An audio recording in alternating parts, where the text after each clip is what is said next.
En las décadas del 30 y del 40 de nuestro siglo, la humanidad vivió uno de los períodos más dramáticos de su historia. Durante esos años, millones de hombres, mujeres y niños murieron en los campos de concentración de la Alemania nazi y de la Unión Soviética stalinista. En los campos de batalla y en las ciudades de Europa, los hombres se trenzaron con armas cada día más sofisticadas, en una lucha a muerte donde se jugaba el destino del mundo.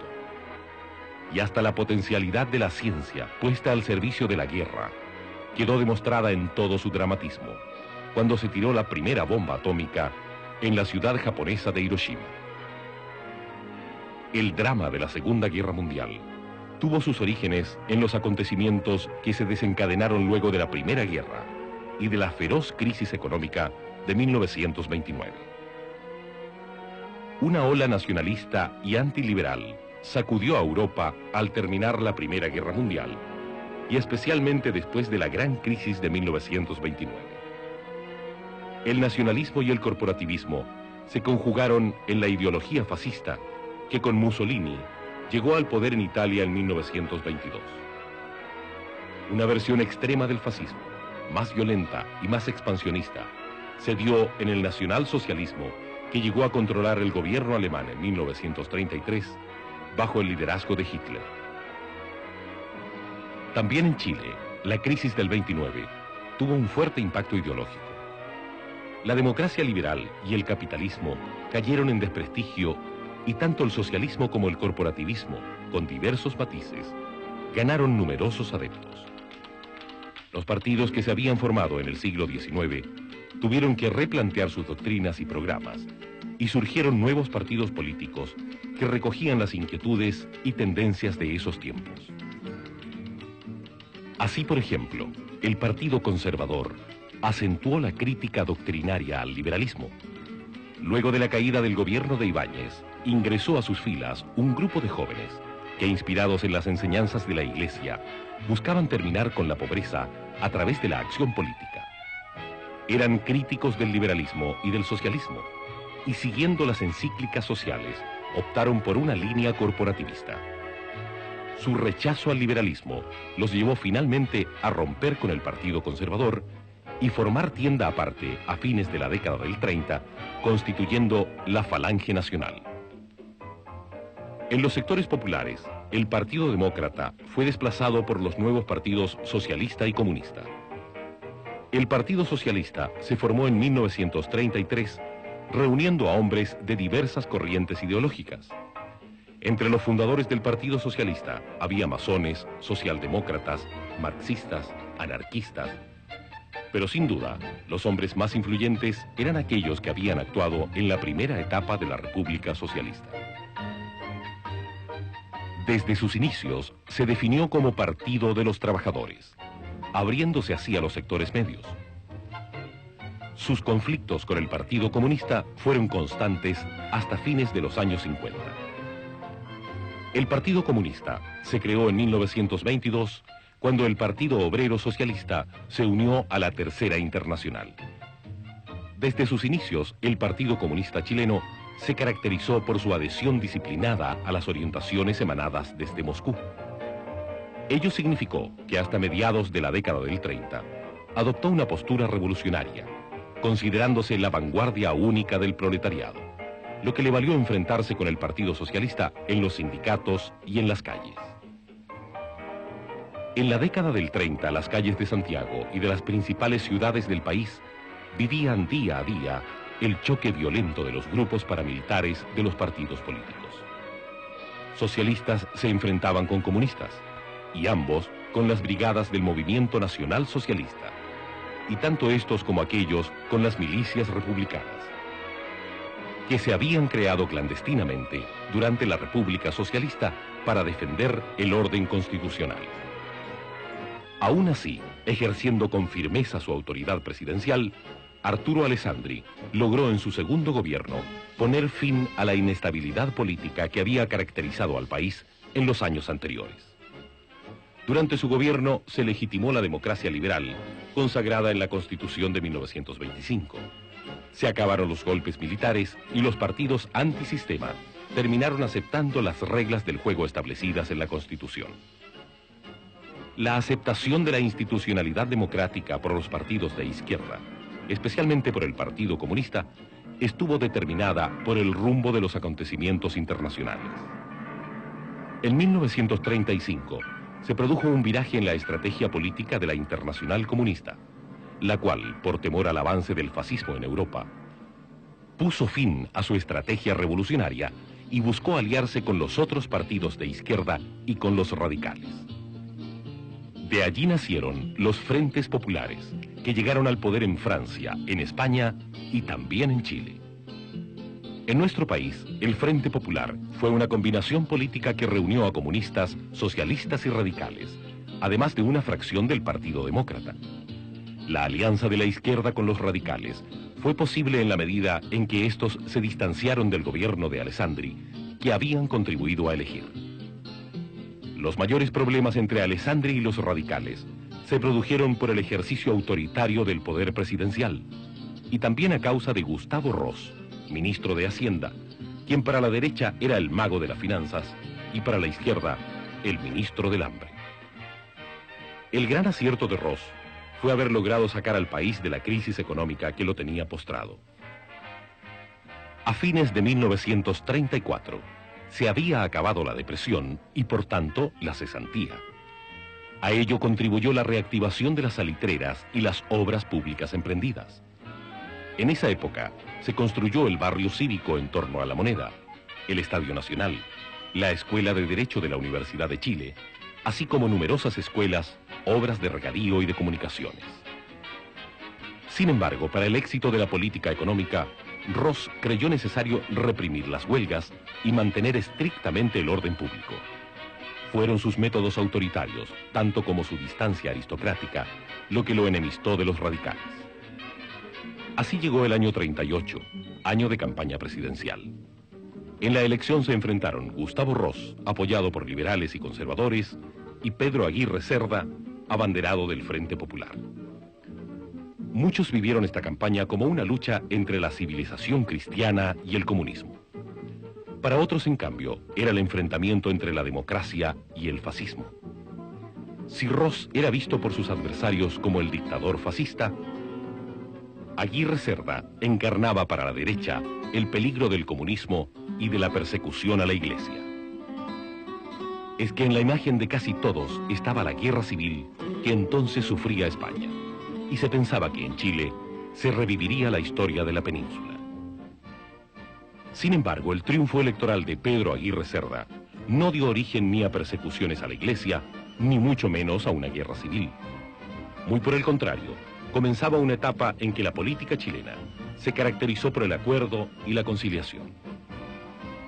Con el Frente Popular en la Moneda, se iniciaba un periodo de 14 años de gobiernos de centro-izquierda dirigidos por mandatarios del Partido Radical, cuyo origen social era de clase media.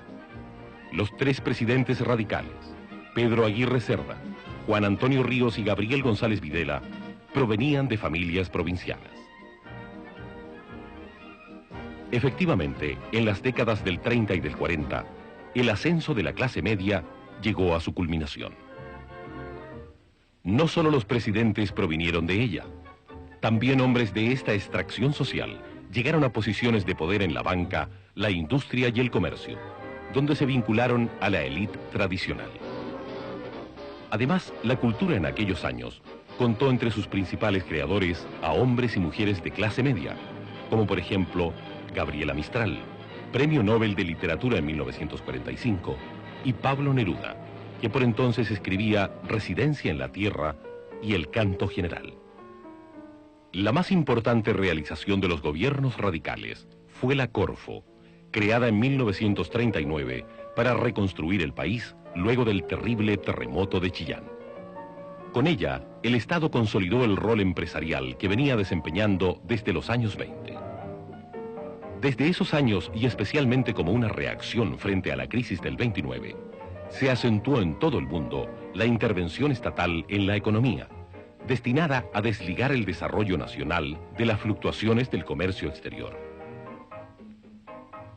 América Latina enfrentó sus problemas de déficit en la balanza de pagos, promoviendo una industrialización sustitutiva de las importaciones.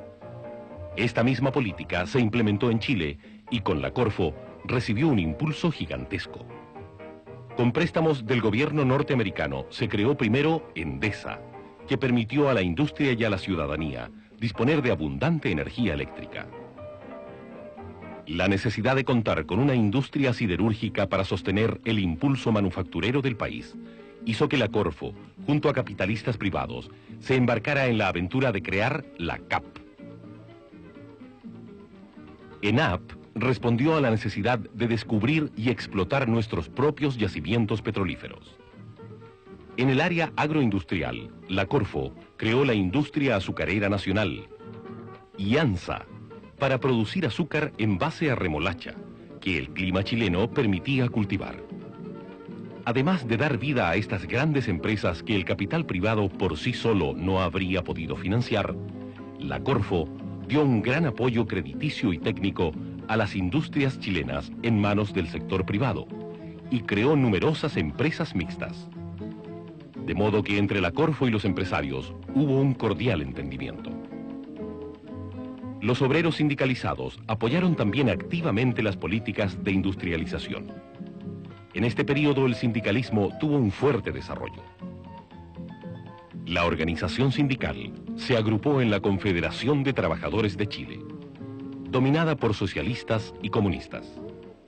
Ambos partidos consideraban que para el movimiento obrero era preferible apoyar a los gobiernos de centro-izquierda que luchar por demandas que el sistema no podía satisfacer. En general, las demandas obreras se circunscribieron a una defensa salarial frente a la inflación. El Partido Comunista intentó también organizar sindicatos campesinos, pero la derecha, junto a los terratenientes radicales, lograron evitar que se formaran sindicatos en los campos. El gobierno de Aguirre Cerda cedió a sus presiones y los partidos de izquierda aceptaron esta limitación para poder consolidar el proceso de industrialización. Primó el acuerdo político por sobre la confrontación social. Durante los gobiernos radicales, primó un estilo político conciliador. La flexibilidad y el acuerdo, la negociación y las combinaciones eran la forma de hacer política, y ello le dio una gran estabilidad al país. Negociaban los partidos de izquierda, el Partido Radical y hasta el Partido Liberal para formar combinaciones electorales y de gobierno. Negociaba también el Ejecutivo con el Legislativo, donde predominaba la derecha. El que primara el acuerdo y la negociación en la política no significa que no hubiera conflictos. De hecho, hubo choques permanentes entre socialistas y comunistas, y hasta entre el Partido Radical y los presidentes pertenecientes a esa tienda. El Partido Socialista sufrió serias escisiones en este periodo. El conflicto político se agudizó en la posguerra, cuando la política internacional quedó definida por la existencia de dos potencias en pugna, Estados Unidos y la Unión Soviética. Ningún otro Estado les hacía contrapeso. Su lucha por el predominio mundial se mezclaba con la lucha ideológica, lo que hacía que el choque entre las dos potencias alcanzara graves dimensiones. Solo el temor a la bomba atómica evitó una nueva conflagración mundial. Aunque la tensión era continua, por lo que se llamó a este período Guerra Fría. América Latina quedó entonces alineada junto a los Estados Unidos en una cruzada anticomunista. Era esa la situación internacional cuando Gabriel González Videla fue elegido presidente con el apoyo de su partido, el Radical, y del Partido Comunista. Al poco tiempo, sin embargo, la agitación sindical promovida por los comunistas y su creciente poder en la administración pública, más consideraciones de política interna y externa, hicieron que González Videla decidiera excluir a los comunistas de los cargos ministeriales. Estos respondieron promoviendo huelgas en áreas claves de la economía, como el carbón. La reacción gubernamental fue drástica. Se detuvo a dirigentes sindicales, se rompió relaciones diplomáticas con la Unión Soviética y finalmente el gobierno sometió al Congreso una ley de defensa permanente de la democracia, la que al ser aprobada puso al Partido Comunista en la ilegalidad y eliminó de los registros electorales a sus militantes. A pesar de ello, el Partido Comunista siguió actuando dentro de las reglas del juego político. Pero la ley anticomunista produjo un quiebre en los partidos conservador, radical y socialista, y contribuyó a que proliferaran un sinnúmero de partidos menores. Pocos meses antes, González Videla había asegurado que nada ni nadie lograría distanciarlo de sus aliados comunistas. Así, no es raro que la ley de defensa de la democracia trajera consigo un enorme desprestigio de los radicales y también del estilo político que les era tan propio, aquel de la negociación y el acuerdo. La transacción política apareció ante la opinión pública como simple componenda, y surgieron fuertes críticas al uso de la administración pública como fuente de empleo para los partidarios del gobierno. Los partidos parecían no ser capaces de resolver los problemas más acuciantes del país. A la crisis política se sumaba la crisis económica, que a comienzo de los años 50 se expresaba en una inflación incontenible, y la crisis social, hecha patente en la aparición de las primeras poblaciones marginales en los alrededores de Santiago. El modelo de la industrialización sustitutiva comenzaba a mostrar sus limitaciones. El país no había logrado superar su vulnerabilidad frente al comercio exterior. La disponibilidad de divisas del país dependía de las exportaciones de cobre, cuya producción estaba en manos de grandes compañías norteamericanas. Ello nos volvía extremadamente vulnerables, no solo frente a las fluctuaciones de los mercados internacionales, sino también frente a las políticas de las mismas compañías y aún del gobierno norteamericano, el cual, por ejemplo, durante la Segunda Guerra Mundial, fijó al cobre chileno un precio bajo el nivel internacional. Del ingreso de divisas provenientes de la exportación de cobre dependía nuestro abastecimiento de materias primas, combustibles e insumos para la industria nacional. A ello se agregaba la creciente necesidad de importar alimentos, pues la agricultura nacional era cada vez menos capaz de abastecer la demanda de la población urbana. La industria, por su parte, no lograba modernizarse para poder exportar su producción. Todos estos problemas de la economía se manifestaban en una inflación creciente. Esta, a su vez, generaba olas de huelgas en demandas de alzas salariales. El desencanto ciudadano se extendió hacia amplios sectores sociales. La mirada de muchos chilenos se dirigió hacia otros caminos para enfrentar sus problemas económicos, políticos y sociales. Y se detuvo en un antiguo mito salvador, el del hombre austero y autoritario, en Carlos Ibáñez del Campo.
En la segunda mitad del siglo, Chile se fue volviendo cada vez más complejo, con una población que aumentaba vertiginosamente y que se volvía crecientemente urbana y cada vez más joven.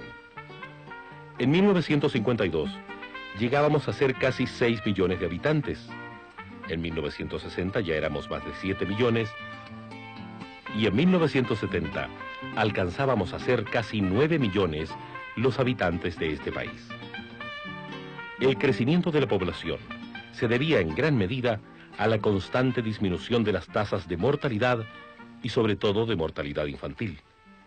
Así también fue aumentando la esperanza de vida al nacer de los chilenos, la que si en 1952 era de 55 años, en 1960 era de 57 años y en 1970 llegaba a los 62 años. Al mismo tiempo, los jóvenes hicieron sentir su presencia, adoptando la rebeldía de la juventud de los países desarrollados. El rock and roll se impuso rápidamente en los años 50 y en los años 60 comenzó a dominar el blue jeans, el pelo largo, los pantalones para las mujeres, la minifalda y el bikini. Por aquellos años, la televisión que llegó a Chile con el Mundial de Fútbol del 62 comenzaba a desplazar a la radio como el principal medio de comunicación. Los habitantes de Chile éramos también cada vez más urbanos. El crecimiento de Santiago se comenzó a volver incontenible, pues de menos de 1,5 millones de habitantes hacia 1952, la capital crecía a más de 2 millones en 1960 y cerca de 3 millones en 1970. Por entonces, 1/3 de la población del país se concentraba en Santiago, debiendo padecer problemas de escasez de viviendas, de escasez de locomoción, de smog y de falta de servicios básicos en las poblaciones marginales. Las poblaciones callampas de Santiago, así como las villas miserias de Buenos Aires y las favelas de Río de Janeiro, iban mostrando las dificultades económicas de un continente que no podía darle un mínimo bienestar a todos sus habitantes. El crecimiento económico no era suficiente para responder a la demanda de una creciente población. Entonces, las presiones de los diversos sectores sociales se expresaron en ciclos inflacionarios. En Chile, el alza del costo de la vida llegó a un 86% en 1955, hasta entonces la mayor cifra de su historia. La inflación acompañaba como un fantasma maligno al proceso económico chileno, acrecentando sus desajustes. A su vez, ella era reflejo de problemas profundos en la estructura económico-social del país. Los gastos fiscales desfinanciados fueron en gran medida causantes de la inflación. Los ingresos del fisco dependían sobre todo de la exportación de cobre a Estados Unidos, siendo muy vulnerables a las variaciones de su precio. Por otra parte, era muy difícil disminuir el gasto público. Otra fuente inflacionaria era la escasez de alimentos. A pesar de que el país podría haber abastecido a toda su población, cada vez era necesario importar más alimentos, gastándose en ello las escasas divisas de que se disponía. Según los técnicos, la baja producción agrícola se explicaba en gran medida porque grandes propietarios tenían más tierra que su capacidad para explotarla, y pequeños propietarios tenían menos tierra de la necesaria para una buena explotación. Por eso, cada vez eran más los que postulaban la necesidad de que se hiciera una reforma agraria.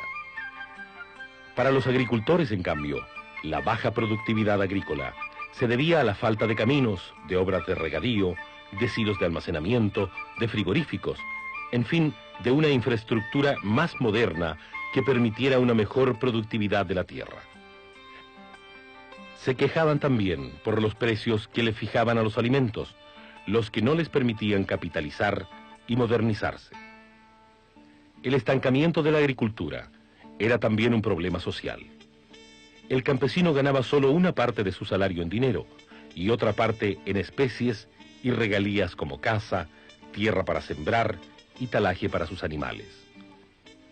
Esto le impedía consumir los productos de la industria nacional, la que veía así limitado su mercado, e incorporarse a la vida moderna. Por otra parte, las leyes vigentes no permitían a los campesinos formar sindicatos para presionar por mejores condiciones laborales. En cambio, para defenderse de la inflación, los obreros sindicalizados en las ciudades y minas exigían alzas salariales por medio de huelgas. Los reajustes producían nuevas alzas de precios, creándose así una espiral inflacionaria. La acumulación de problemas económicos y sociales hizo que la ciudadanía rechazara la forma de hacer política de los años 40 cuando gobernaban los radicales. El acuerdo y la negociación sonaron a componenda y esterilidad. Empezaba a sentirse la necesidad de que se impusiera una solución. La ciudadanía miró con desconfianza a los partidos políticos y rechazó su desempeño anterior, votando para presidente por el general Carlos Ibáñez en 1952. La candidatura de Ibáñez tenía por símbolo una escoba, con la que el general iba a barrer con los políticos, limpiando de corrupciones a la administración pública. Las mujeres que por primera vez votaban en una elección presidencial le dieron un gran apoyo a Ibáñez. Entre sus más entusiastas adherentes, Ibáñez contaba a María de la Cruz, fogosa política, admiradora de Evita Perón y primera mujer en llegar al Senado. Poco duró la carrera política de María de la Cruz, así como la Organización Autónoma de las Mujeres. Después de una breve etapa de rechazo a los partidos existentes, la participación de las mujeres volvió a los cauces partidistas de siempre. Lo mismo sucedió con El País. Este, que en 1952 había puesto su esperanza en un líder carismático que con su autoridad se impusiese a los partidos, pronto fue defraudado, pues Ibáñez tampoco logró resolver los múltiples problemas nacionales. La ciudadanía, sin embargo, no volvió a otorgar su apoyo al Partido Radical. En los años 60, este sería reemplazado como centro político por un partido nuevo que inauguraba un nuevo estilo, el Partido Demócrata Cristiano, creado en 1957 de la fusión de la Falange Nacional con los conservadores social-cristianos. Ideológicamente, era la expresión de un catolicismo renovado, sensibilizado frente a los problemas sociales, que contaba con sólidas raíces en el país, gracias a figuras como el padre Alberto Hurtado, el cardenal José María Caro y el obispo Manuel Larraín. La democracia cristiana aspiraba a realizar cambios globales en la estructura económico-social del país, siendo el régimen democrático. Para ello, no le parecía posible continuar con el estilo de alianzas y negociaciones que había caracterizado a la política hasta entonces. Si recibía el respaldo ciudadano, se proponía realizar su programa sin transacciones. También a fines de los años 50, se reformulaba el campo político de la izquierda. El Partido Socialista Popular, que había apoyado la candidatura de Ibáñez, se había distanciado muy pronto de su gobierno y había optado por rechazar cualquier alianza con partidos que no fuesen de base obrera. Esto lo acercó al Partido Comunista, que estaba en la clandestinidad desde el gobierno de Gabriel González Videla. La alianza de los socialistas con los comunistas dio origen en 1956 al FRAP y a la reunificación del Partido Socialista, el cual se definió como marxista-leninista y rechazó cualquier entendimiento con partidos de centro. De esta forma, se consolidaban en la política chilena dos bloques antialiancistas, uno en la izquierda formado por socialistas y comunistas y otro en el centro formado por el Partido Demócrata Cristiano. Así, en las elecciones presidenciales de 1958, se presentaron 5 candidatos. El FRAP postuló a Salvador Allende, socialista; la Democracia Cristiana a Eduardo Frei; los radicales a Luis Bocey; los liberales y conservadores llevaron a Jorge Alessandri como independiente, y se presentó además Antonio Zamorano, el ex cura de Catapilco, quien con sus promesas populistas le restaba votos a la izquierda. Con el triunfo electoral de Jorge Alessandri, la derecha volvió a la moneda después de tantos años. Pero su victoria sobre Allende había sido muy estrecha. La derogación de la Ley de Defensa Permanente de la Democracia, que proscribía al Partido Comunista, y la reforma electoral que al introducir la cédula única terminaba con el cohecho, habían contribuido a que la votación de la izquierda llegara casi al 30%. Alessandri comenzó a gobernar con un equipo de empresarios desvinculados de los partidos. Su propósito principal era lograr un creciente desarrollo económico, incentivando a la empresa privada y restringiendo la acción del Estado. Para modernizar la industria nacional y hacerla competitiva en los mercados externos, se facilitó la importación de bienes de capital. Pero fue justamente la política cambiaria favorable a las importaciones la que hizo naufragar este programa económico. La escasez de dólares obligó a una brusca devaluación a fines de 1961 y la inflación retomó un ritmo ascendente.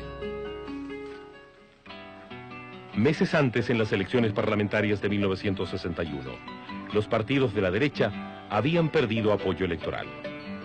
Para contar con una mayoría en el Congreso, Alessandri tuvo que llevar a los radicales al gobierno. Estos exigieron la realización de reformas, especialmente la reforma agraria. Por entonces el gobierno norteamericano y la Iglesia Católica estaban pidiendo lo mismo. El presidente norteamericano, John Kennedy, había formulado su política latinoamericana en la Alianza para el Progreso. Era este un programa de desarrollo diseñado para evitar que se extendiera la revolución en el continente, a semejanza de la Revolución Cubana, que en 1959 había llevado a la instalación de un gobierno comunista en pleno Caribe. En verdad, la Revolución Cubana tuvo una influencia enorme en América Latina. Su ejemplo hizo surgir grupos guerrilleros a lo largo y ancho del continente. Los partidos de izquierda comenzaron a mirar hacia la vía armada en vez de la vía electoral para llegar al poder. Por su parte, los militares comenzaron a plantearse la cuestión de la guerra interna contra el comunismo. La Alianza para el Progreso contemplaba fuertes inversiones de los Estados Unidos en los países latinoamericanos, los cuales en cambio debían realizar las reformas estructurales necesarias para modernizar la economía y redistribuir la riqueza. Entre estas, tenía especial importancia la reforma agraria. También la Iglesia Católica, especialmente los obispos Manuel Larraín y Raúl Silva Enríquez, comenzaban a insistir en la necesidad de realizar reformas estructurales, entre ellas la reforma agraria. Sus planteamientos se acercaban a los de la democracia cristiana, con cuyos dirigentes los nuevos obispos compartían experiencias conjuntas en la acción católica por allá por los años 30. Pero la Iglesia no solo hablaba de la necesidad de hacer la reforma agraria. Adelantándose a la ley de 1962, el obispado de Talca dividió sus propiedades rurales y las repartió a los campesinos que allí trabajaban. El obispado de Santiago seguiría su ejemplo. Además, la Iglesia apoyó la formación de sindicatos campesinos. Así, con un país que pedía crecientes reformas y que se mostraba insatisfecho con las realizaciones del gobierno de Jorge Alessandri, llegamos a la elección presidencial de 1964. En ella se enfrentaron dos candidatos, Salvador Allende y Eduardo Frei. La derecha, temerosa de un posible triunfo electoral del candidato de la izquierda, decidió dar su apoyo a Frei. El candidato demócrata cristiano había levantado la bandera de la revolución en libertad, que simbolizaba la aspiración de realizar cambios estructurales en democracia y con crecimiento económico. Las principales proposiciones de Frei eran la realización de una reforma agraria en profundidad, la chilenización de la gran minería del cobre, una reforma educacional y un programa de promoción popular que incentivara la organización de los sectores populares. Con la reforma agraria se pretendía aumentar la producción y crear 100.000 nuevos propietarios. Para ello, era necesario dictar una nueva ley y reformar la Constitución para facilitar las expropiaciones. A pesar de la oposición de la derecha, ahora organizada en el Partido Nacional, la nueva legislación fue aprobada por el Congreso en 1967. Desde entonces, las propiedades de más de 80 hectáreas de riego básico fueron expropiables. Poco después se dictaba también una ley de sindicalización campesina, con la cual los 22 sindicatos que hacia 1964 agrupaban a unos 1.500 socios, aumentaron a 500 sindicatos con más de 100.000 campesinos organizados. Con la chilenización del cobre, se quería que el Estado se convirtiera en socio mayoritario en las empresas de la gran minería, se aumentara significativamente la producción y se refinara la mayor parte del cobre en Chile. El gobierno de Frei negoció con las compañías norteamericanas la compra de acciones y se formaron las sociedades mineras mixtas entre estas y el Estado chileno. La reforma educacional aspiraba a incorporar un mayor número de jóvenes al sistema escolar y hacer que la educación fuese más funcional al desarrollo económico. Por eso, se cambiaron los planes y programas. La educación básica se extendió a 8 años y el número de alumnos de la enseñanza media casi se triplicó. La promoción popular era un programa destinado a incrementar la participación ciudadana y mejorar la calidad de vida de los sectores más desposeídos. Se impulsó entonces la formación de juntas de vecinos y de centros de madres, los que quedaron legalizados en 1968, aunque a ello se opusiera la izquierda, que temía que se convirtieran en la base política del Partido Demócrata Cristiano. A pesar de que en el plano económico-social el gobierno estaba alcanzando resultados significativos, en el plano político se vio enfrentado cada vez a mayores dificultades. Dentro del proceso de cambios que estaba viviendo el país, se produjo una verdadera revolución de expectativas, las que se convirtieron en demandas inmediatas, provocando una fuerte agitación social. En los últimos años del gobierno de Frei, se sucedieron huelgas de mineros del cobre, de profesores, de empleados públicos, de funcionarios del Poder Judicial y de estudiantes universitarios, los cuales, siguiendo el ejemplo de los jóvenes parisinos, terminaron dándose las sedes centrales de las principales universidades del país. Hubo también tomas de terrenos por parte de pobladores sin casa. A veces los campesinos, queriendo apurar el proceso de reforma agraria, procedieron a ocupar casas patronales y predios. Algunos terratenientes trataron de impedir la expropiación de sus fondos, incluso recurriendo a la violencia. La reforma agraria cohesionó a la derecha, la cual resurgió con nuevas fuerzas, apoyada por sectores medios que se sentían amenazados por la agitación política y la movilización de las masas. La izquierda se radicalizó. El Partido Socialista proclamaba que la violencia revolucionaria era la única vía para consolidar la revolución socialista. Entre los jóvenes de la Universidad de Concepción nacía el movimiento de izquierda revolucionaria MIR, y con él aparecía la violencia guerrillera. Además, importantes sectores del Partido Demócrata Cristiano comenzaron a exigirle al gobierno que profundizara las reformas que venía realizando. La crisis del partido de gobierno terminó en una ruptura en 1969. Las convulsiones políticas no solo afectaban a los partidos. Nuevos actores, decisivos en un futuro cercano, hacían su entrada a escena. Dando como motivo los bajos sueldos de la oficialidad, el general Vió se acuarteló en el regimiento Tacna con un numeroso grupo de oficiales. El episodio fue breve, pero significativo. El gobierno recibió el respaldo de todos los sectores políticos, del Poder Judicial, de los colegios profesionales, de la CUT, de la Confederación de la Producción y del Comercio, de la Iglesia. Así se llegó a 1970, año de elecciones presidenciales. Ante la ciudadanía, se presentaron 3 candidatos que encarnaban 3 proyectos políticos excluyentes.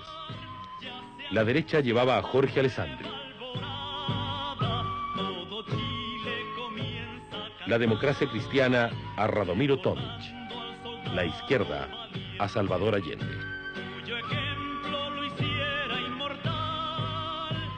Si la campaña electoral fue llena de tensiones, estas se acentuaron luego del estrecho triunfo de Allende. El Congreso Nacional debía elegir entre las 2 primeras mayorías. Fuertes presiones se hicieron sentir para evitar que la izquierda accediera a la presidencia. Un grupo de extrema derecha trató de provocar un golpe militar, secuestrando al comandante en jefe del ejército, general Schneider. En el intento, lo asesinaron. Pero la tradición democrática del país era aún muy fuerte.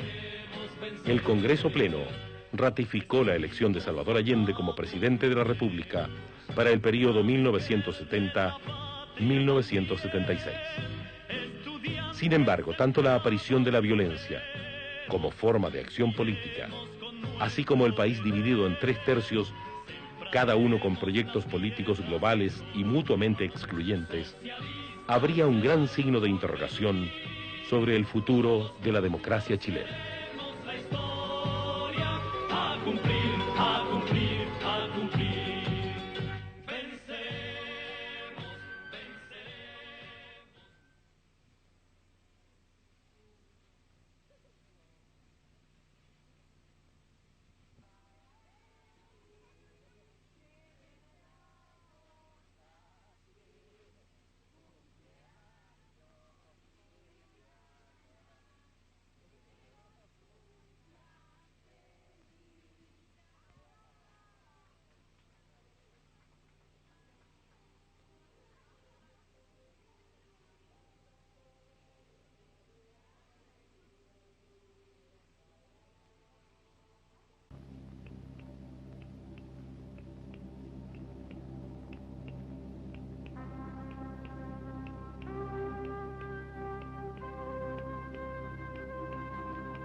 Señoras, señores, buenas noches.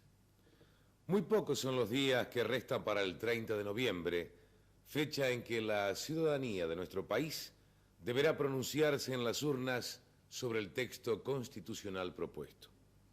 El hecho reviste una importancia muy particular, pues del resultado de este acto habrá de depender inevitablemente el futuro de la nación. De triunfar el sí, ello significará, entre otras cosas, la habilitación de los partidos políticos que habrán de comenzar a funcionar nuevamente, dando comienzo a una etapa que habrá de culminar en el año 1986. De triunfar el no, esa apertura con actividad de los partidos políticos tendrá que ser pospuesta y el cronograma redactado por el actual gobierno será suspendido para planificar una guía de acciones que a la vez será la base de un nuevo cronograma. En profundidad pretende hoy aclarar distintos puntos del amplio tema, razones y fundamentos de defensores de una y otra posición, de defensores del sí, de defensores del no. El coronel Néstor Volentini y el doctor Enrique Viana Reyes por el sí, el doctor Enrique Tarigo y el doctor Ponce Echeverri por el no.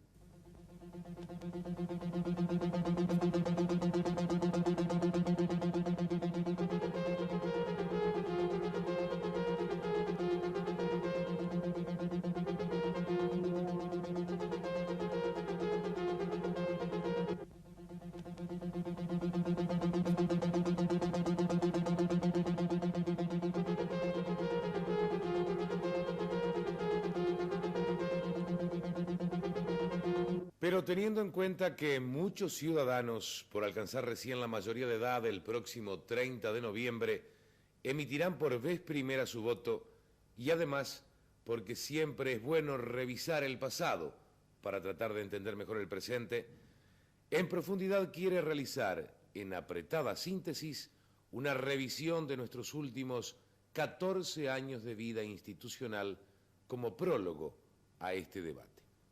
Revisión esta que formará parte del programa que sobre pautas constitucionales confeccionáramos al iniciar un nuevo ciclo de En Profundidad. En 1966, nuestro país daba claras señales de estar cansado de colegiado. Se criticaba acerbamente esta forma de gobierno. Se aducía que su labor era lenta, ineficaz y no respondía a las necesidades del momento. Se dijo entonces que la salida solo podía ser hallada a través de un cambio radical. Se fundamentó la necesidad de retornar al régimen presidencial con poderes para decidir sobre asuntos fundamentales de la nación, poniendo fin a dilatorias exasperantes. La corriente reformista se palpaba en todos los grupos integrantes del poder político y surgieron así varios proyectos de reforma que, si bien diferían entre sí, tenían un propósito común: cambiar el colegiado por un presidente.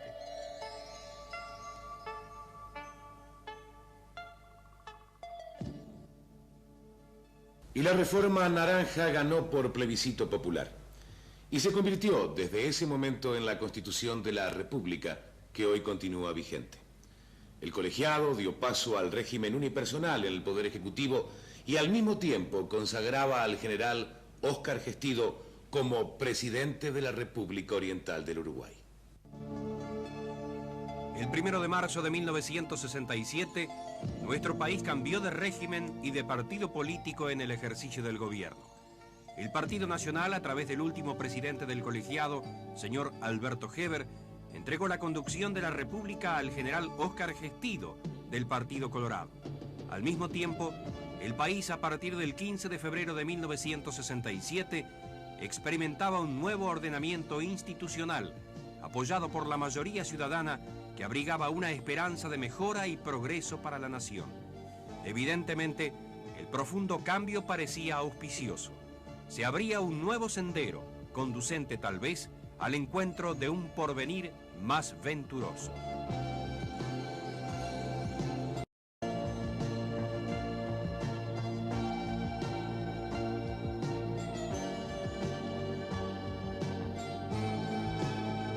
El periodo gubernamental del presidente Gestido fue breve. Tal como lo marca la Constitución, a su muerte lo sucedió su vicepresidente, señor Jorge Pacheco Areco, quien en su pasado político había sido electo diputado por el departamento de Montevideo en 2 oportunidades. Durante su mandato, la crisis que venía padeciendo el Uruguay se acentuó nítidamente. Los sucesivos cambios que en su elenco ministerial tuvieron lugar tal vez constituyeron la prueba más significativa de la existencia de serios problemas que desencadenaron profundas divergencias. El Partido Colorado, que había accedido al poder nuevamente y que al principio parecía estar de acuerdo en gobernar conjugando sus fuerzas, comenzó otra vez a dividirse, debilitando el propósito de gobierno consolidado que auspiciaba la nueva Constitución de 1967. Pese a la voluntad visible del Poder Ejecutivo de cerrarle el paso a la inflación, las condiciones sociales se fueron agudizando, con frecuentes movilizaciones gremiales orquestadas por la izquierda y secundadas por otras estudiantiles que conmocionaron a la ciudadanía. Entre tanto, en el Parlamento, el tratamiento de los asuntos de interés nacional se veía constantemente desvirtuado por las maniobras de carácter político. Estas y otras circunstancias negativas hicieron el terreno propicio para que determinados grupos extremistas irrumpieran en la escena. Asumieron francas posiciones de ataque al orden constituido, con procedimientos violentos que no tenían precedentes y que incluían formas de delitos que alarmaron gravemente a las autoridades y a toda la población de nuestro país. El Uruguay se asoma a una trágica época. Nuestra república es testigo de hechos sin antecedentes: secuestros de personalidades nacionales y extranjeras, incendios de empresas privadas, atentados dinamiteros contra variados locales, robos de características espectaculares, asesinatos a sangre fría y un sinnúmero de acciones de similar gravedad demuestran la existencia de grupos subversivos bien organizados que pretenden destruir la estabilidad institucional y las posibilidades económicas de la nación para sumirla en un caos sin salida. El gobierno responde a estas manifestaciones de violencia y así se suceden las reiteradas implantaciones de las medidas prontas de seguridad que quiebran la imagen de tranquilidad social que Uruguay exhibiera frente al mundo. La planificada agresión, dirigida desde el exterior, no se detiene. Al fin, el Poder Ejecutivo decide confiar la lucha antisediciosa a las Fuerzas Armadas. Corre el mes de septiembre de 1971. 2 meses después de ser tomada la medida a la cual hacíamos referencia, en nuestro país se celebraron elecciones nacionales.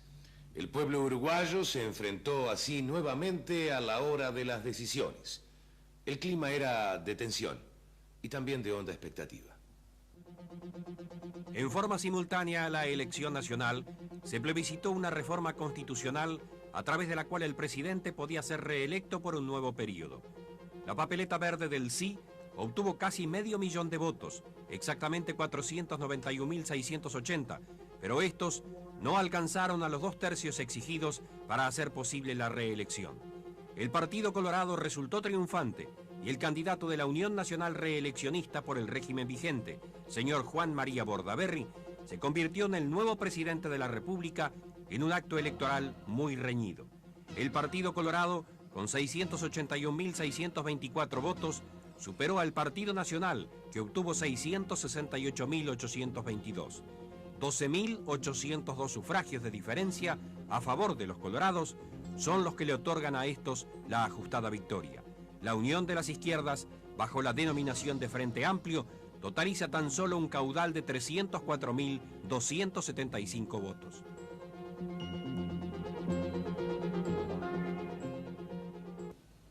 Con el gobierno del presidente Bordaberry, la lucha contra la sedición se acentúa. Se arriba así a la supresión de las garantías individuales y se vota el estado de guerra interno que posibilita la actuación de la justicia militar para los delitos de la subversión. Paralelamente, el gobierno impulsa la aprobación de la Ley de Seguridad del Estado a través de un proceso legislativo intenso, la cual, al ser aprobada, otorga el marco jurídico a la actuación de la justicia militar para todos los delitos de este tipo que pasarán a llamarse delitos de lesa nación. En febrero de 1973, las instituciones atravesaron por una crítica etapa. El nombramiento del general Antonio Francese en el cargo de ministro de Defensa Nacional provocó un comunicado de las Fuerzas Armadas, signado por el Ejército y la Fuerza Aérea, y a cuya línea se sumó luego la Armada, haciendo conocer a la opinión pública su rechazo a tal decisión. En un clima de extrema tensión se suscitaron a continuación distintas entrevistas y contactos a nivel político-militar. Simultáneamente, en una serie de comunicados y fundamentalmente en los números 4 y 7, se dieron a conocer los objetivos de las Fuerzas Armadas y la justificación de su actitud. En un lapso de 48 horas se llegó a una solución. El presidente, a partir de ese momento, gobernará asesorado por un alto órgano, integrado por los mandos militares y varios ministros de Estado. Así nació el COSENA, a raíz del llamado Pacto de Boisolanza.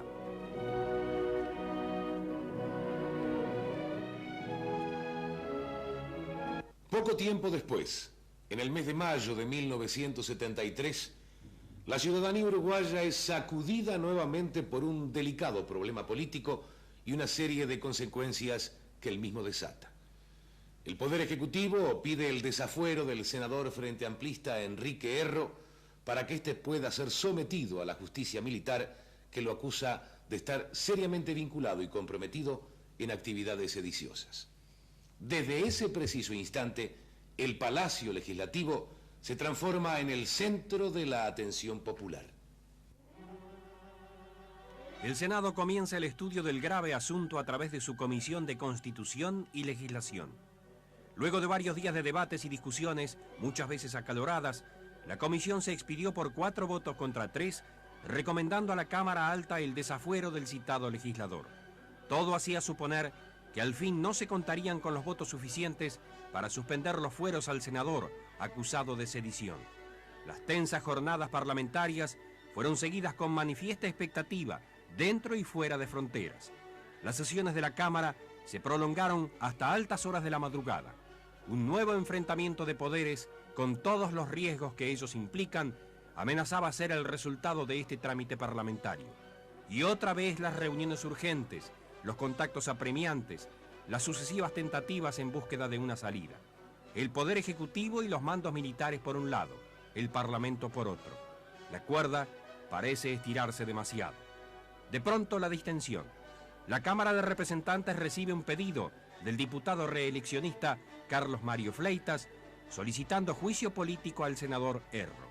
la Cámara Baja se abocó al tratamiento del tema. La moción de juicio político fue votada y se registran 2 empates. Hay 2 votaciones más y al fin el resultado es la negativa al juicio político.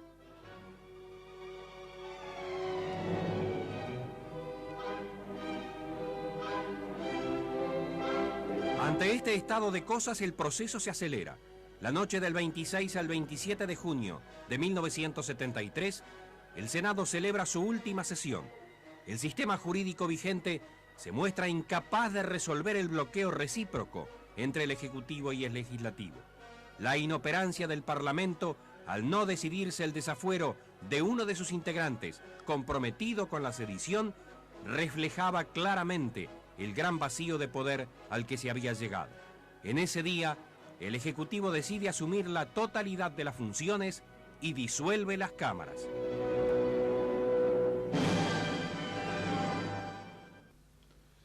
Dicha disolución se realiza a través de un decreto calificado como constituyente porque modificó en forma sustancial la Constitución anterior, dando un esquema de organización diferente a la indicada por esta y previendo la reforma general del texto.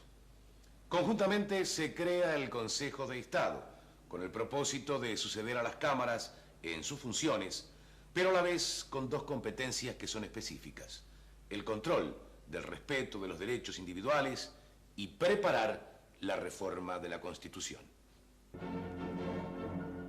Luego de la disolución de las cámaras, el Ejecutivo encabezado por el presidente Bordaberry entró en un período en el cual se gobernó a través de medidas prontas de seguridad, mientras que en forma paralela se preparaban los llamados cónclaves, San Miguel y Colonia Suiza, donde se habría de delinear el plan de acción del gobierno cívico-militar. Es en este período que se instala el Consejo de Estado, el cual recomienza con la labor legislativa. Al promediar el año 1976, se produce una radical divergencia entre el presidente Bordaberry y las Fuerzas Armadas, fruto de una contraposición de filosofías.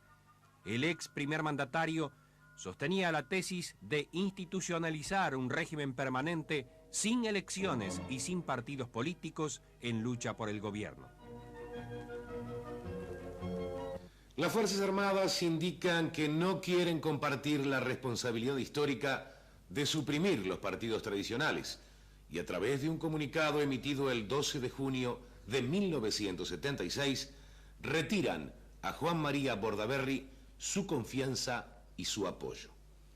Esa misma noche se convoca para asumir la primera magistratura al vicepresidente de la República, doctor Alberto de Micheli.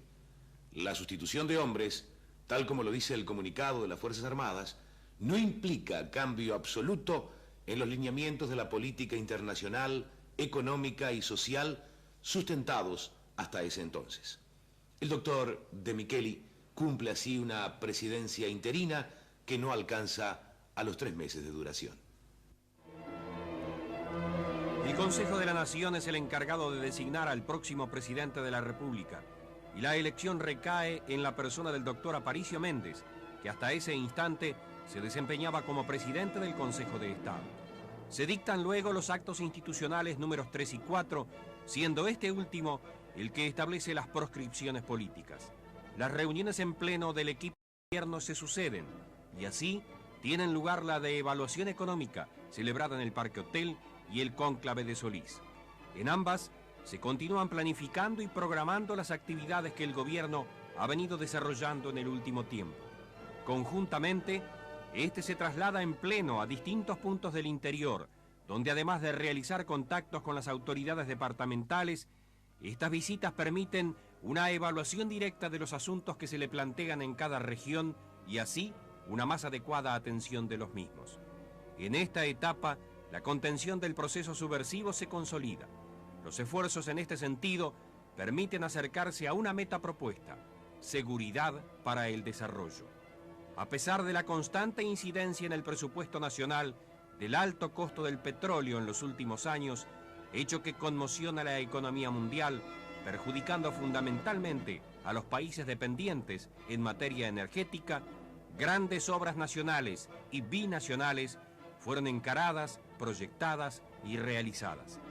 Las mismas están dotando al país de nuevas posibilidades de alcanzar mayores niveles de evolución y progreso.